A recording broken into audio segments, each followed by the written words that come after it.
आज के समय में किसी भी देश को कमजोर करना है तो उसकी अर्थव्यवस्था पर चोट पहुंचाओ।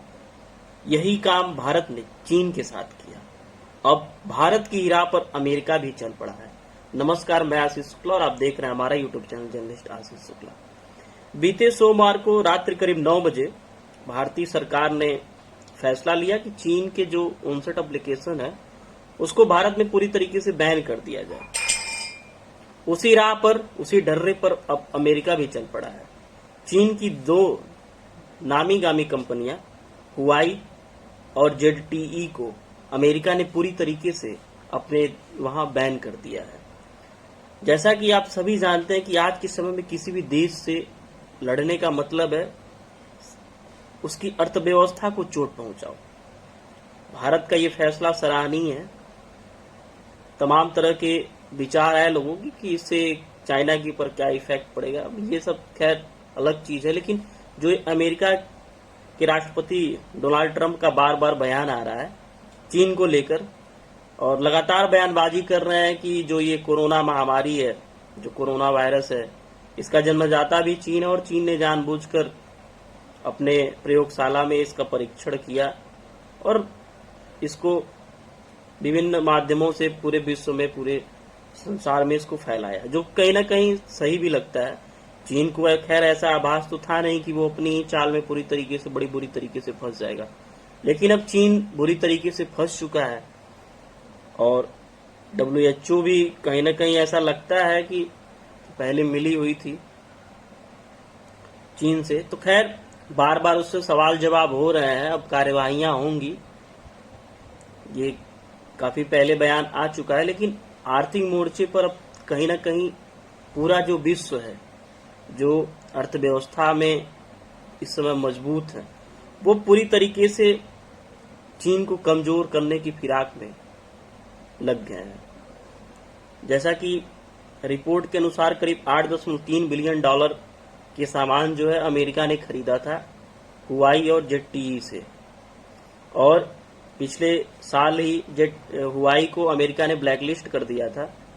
लेकिन अभी 2 दिन पहले वहां पे मीटिंग हुई मंत्रिमंडल की, तो उसमें 5-0 से ये फैसला लिया गया कि अब पूरी तरीके से हुआई और ZTE को अमेरिका में बैन कर दिया जाए। FCC के चेयरमैन का बयान है कि जो हुआई है, इसकी जो टेक्नोलॉजी है और इसके जो कह सकते हैं आपकी नेटवर्किंग है, वो कहीं ना कहीं देश की सुरक्षा में सेंध लगाए बैठी है। इससे पहले भी मैं आपको बता दूं कि 5G नेटवर्क को लेकर भारत में भी ये पहल चल रही थी कि 5G के लिए हुआई को दिया जाए, लेकिन फिलहाल उस चीज को बंद कर दिया गया है और सरकार से यही अनुरोध है कि ये अब जो भी करार हो, जो भी होने वाले थे भविष्य में, उसको पूरी तरीके से हुआई के साथ बैन किया जाए। आप देखते होंगे पहले के सेल फोन भी हुआई के आते थे, अब भी आते हैं, और जो हॉटस्पॉट होता है, जो एयरटेल, इस समय एयरटेल का भी हॉटस्पॉट का जो मैन्युफैक्चरिंग करता है वो भी हुआई है। तो कहीं ना कहीं तमाम जगहों के माध्यम से सबसे बड़ी नेटवर्किंग की भी एक तरह से कह सकते हैं कि एक कंपनी है, प्रोवाइडर है टेक्नोलॉजी के क्षेत्र में, नेटवर्किंग के क्षेत्र में। तो कहीं ना कहीं अगर उस पर रोक लगता है, अगर अमेरिका और भारत पहल करते हैं, तो आने वाले समय में हम देखेंगे कि जो विभिन्न दुनिया के और भी देश हैं वहां पे भी इनका विरोध होगा। स्वाभाविक सी बात है, होना भी चाहिए, क्योंकि मैं शुरू से कहते आ रहा हूं कि चीन अपने एप्लीकेशन और तमाम माध्यमों से जो है, जो हमारे वहां के डाटा होते हैं उस पर सेंध लगाए बैठा रहता है। और ये चीजें बिल्कुल सही भी हैं।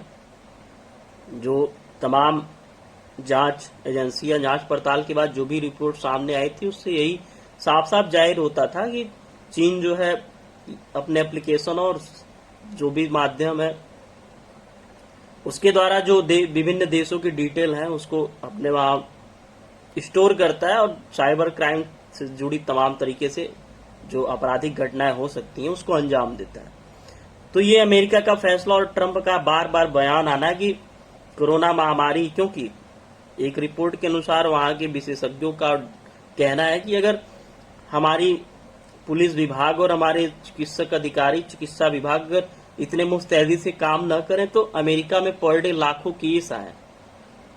करीब 33 करोड़ की आबादी में अगर लाखों केस रोज आते हैं, और सबसे बड़ी चीज ये कि आज के समय में विश्व की सबसे बड़ी एक महाशक्ति है अमेरिका अपने आप में। तो ऐसे में वहां के लिए, वहां के राष्ट्रपति के लिए, वहां के जो भी हैं उनके लिए सोचने की बात है। और कहीं ना कहीं चीन का ये पूरी तरीके से साजिश भी था, एक मंशा भी थी कि अमेरिका को बर्बाद करना, भारत को बर्बाद करना। इस कोरोना महामारी का मेन उद्देश्य तो यही था, और उसको लगा कि साइलेंट सब कुछ हो जाएगा। और ये भी था कि बड़ा विध्वंसक रूप नहीं लेगा, लेकिन विध्वंसक रूप भी ले लिया, और जो उसकी काली करतूत है वो दुनिया की सामने भी आ गई, दुनिया की नजरों में भी आ गई। तो इन्हीं सब चीजों को देखते हुए, और शुरू में तो ये भी था कि वो भारत की बड़ाई भी बड़े जोरों शोर से किया स्टार्टिंग में, अप्रैल महीने की बात है, मार्च अप्रैल की, कि भारत बड़े अच्छे तरीके से इससे निपट रहा है तमाम चीजें, जिससे भारत अगर कभी कोई सवाल जवाब होता है यूएन में फिर, या फिर WHO में, या फिर किसी भी वैश्विक मंच से, तो भारत चीन का पूरी तरीके से साथ देगा। लेकिन स्थितियां धीरे धीरे और जब गंभीर होती गई तो उसको लगा कि भारत हमारा साथ देने वाला नहीं है। तो वो फिर एक सीमा विवाद के माध्यम से, जैसा 1.5 महीने से लद्दाख के गलवान रीजन में जो झड़प चल रही है, सीमा विवाद चल रहा है, तो वहां पे भारत को कहीं ना कहीं डगमगाने की कोशिश की। लेकिन खैर, इसमें हमारी भारतीय सेना काबिले तारीफ है, और वो सैन्य विशेषज्ञ और जो भी उनके नेतृत्व करता है सभी बधाई के पात्र हैं कि बड़े मुंहतोड़ जवाब दिया चीन को भी, इधर पाकिस्तान को भी दे रहे हैं, और नेपाल से तो जारी ही है, हो ही रहा है जो तनातनी है। तो खैर, अमेरिका का खुल के विरोध करना कहीं ना कहीं भारत को एक मजबूती प्रदान करेगा।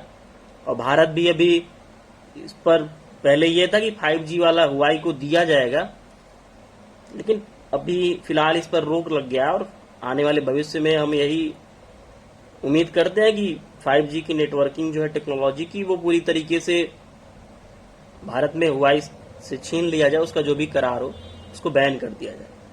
तो फिलहाल अमेरिका का भारत के साथ एक तरह से ये कह सकते हैं आपकी साथ ही है, भारत का साथ देना। अमेरिका कहीं ना कहीं एक माध्यम से भारत को ये आभास करा रहा है कि मैं आपके साथ हूं, आप साथ, मैं आपके बिल्कुल खड़ा हूं। लेकिन फिर भी भारत को अपनी तरफ से सतर्क रहने की जरूरत है, अमेरिका से सावधान रहने की जरूरत है, क्योंकि अमेरिका कूटनीतिक माध्यमों से हमेशा से ही दबाने की कोशिश करता है, कोई भी देश हो, और जो उसकी महाशक्ति है उसको हमेशा से दुनिया को आभास दिलाने की कोशिश करता है।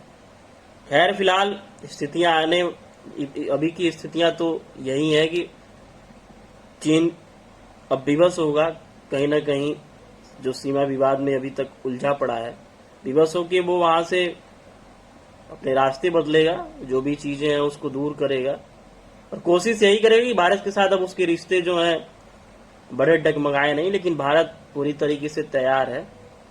अब उसको, चीन को यह आभास हो चुका है कि अब हमारी अर्थव्यवस्था को, हमारे दिल पर चोट पहुंचाना भारत ने शुरू कर दिया है। और हमको क्या है कि आज के समय में चीन लड़ना नहीं चाहेगा, क्योंकि चीन एक व्यापारिक देश है, और व्यापारिक देश लड़ते नहीं है, वो विभिन्न देशों में अपना व्यापार फैला चुका है। वो उसी को समेट ले, उसी को सहेज ले, वही बहुत है उसके लिए। लड़ेगा क्यों? क्योंकि उसको पता है कि अगर मैं लड़ाई में उलझता हूं तो इसका सीधा सीधा फायदा अमेरिका को हो जाएगा। और वो अमेरिका का कह सकते हैं कि एक समय बहुत बड़ा प्रतिद्वंदी उभर रहा है। इसी वजह से अमेरिका को भी बहुत अधिक तकलीफ होती है।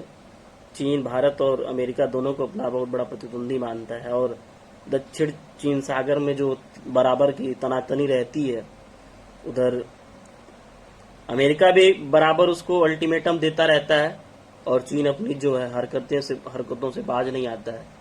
रही बात चीन से सटे ताइवान की, तो ताइवान के साथ भी उसकी उलझन हमेशा बढ़नी रहती है।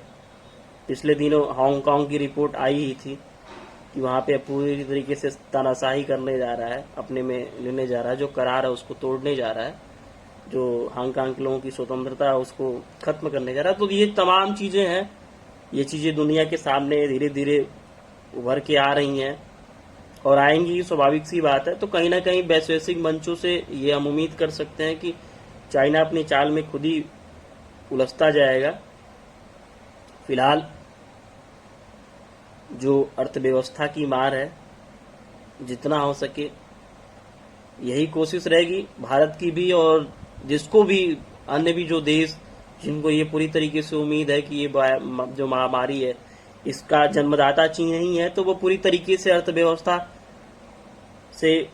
अर्थव्यवस्था को चीन के कमजोर करने की कोशिश करेंगे। और जहां तक होगा हम उम्मीद यही रखते हैं कि चीन की जो भी टेक्नोलॉजी है, चीन की जो भी चीजें हैं उसको दूर करेंगे, अपने वहां से कम करने की फिराक में रहेंगे, फिर पूरी तरीके से खत्म करेंगे, या एप्लीकेशन है या फिर कोई कंपनी या फिर टेक्नोलॉजी, कोई भी चीजें हों।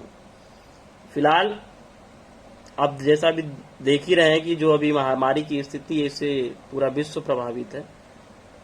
तो अभी के लिए कहीं ना कहीं आगे इस पर बात विचार विमर्श दुनिया के जो विभिन्न संगठन है, वैश्विक मंच है, उस पर जरूर करेंगे इस महामारी को लेकर। लेकिन फिलहाल अगर अर्थव्यवस्था की मार चीन झेलेगा तो उसको यह आभास होगा कि दुनिया के साथ जो हमने बहुत बड़ी नाइंसाफी की है, जो मानवता को मैंने शर्मसार किया है, अब उसका मुझे खामियाजा भुगतना पड़ रहा है और भुगतेगा भी। तो कहीं ना कहीं भारत के साथ साथ और विभिन्न अगर देश साथ खड़े होते हैं तो भारत को एक मानसिक मनोबल की मजबूती प्रदान होगी, और इससे कहीं ना कहीं चीन खुद ब खुद जो इसकी कह सकते हैं कि बहुत अधिक अपने आप को दादा बनना और दादा समझने की जो उसकी वो है सोच है, तानाशाही रवैया जो है शी जिनपिंग की, वो खुद ब खुद टूट जाएगी, खुद ब खुद धूमिल हो जाएगी। तो फिलहाल के लिए बस इतना ही, फिर मिलेंगे नए खबर के साथ, नए विचार के साथ। अपना राय और जो भी सुझाव है वो कमेंट के माध्यम से हमारे तक जरूर पहुंचाएं, और अगर अभी तक चैनल को सब्सक्राइब नहीं किया तो सब्सक्राइब कर लें, और जो बराबर में बेल आइकन है उसे जरूर दबाएं, जिससे तुरंत नोटिफिकेशन आप लोगों को प्राप्त होती रहे। फिर मिलेंगे, तब तक के लिए जय हिंद, जय भारत।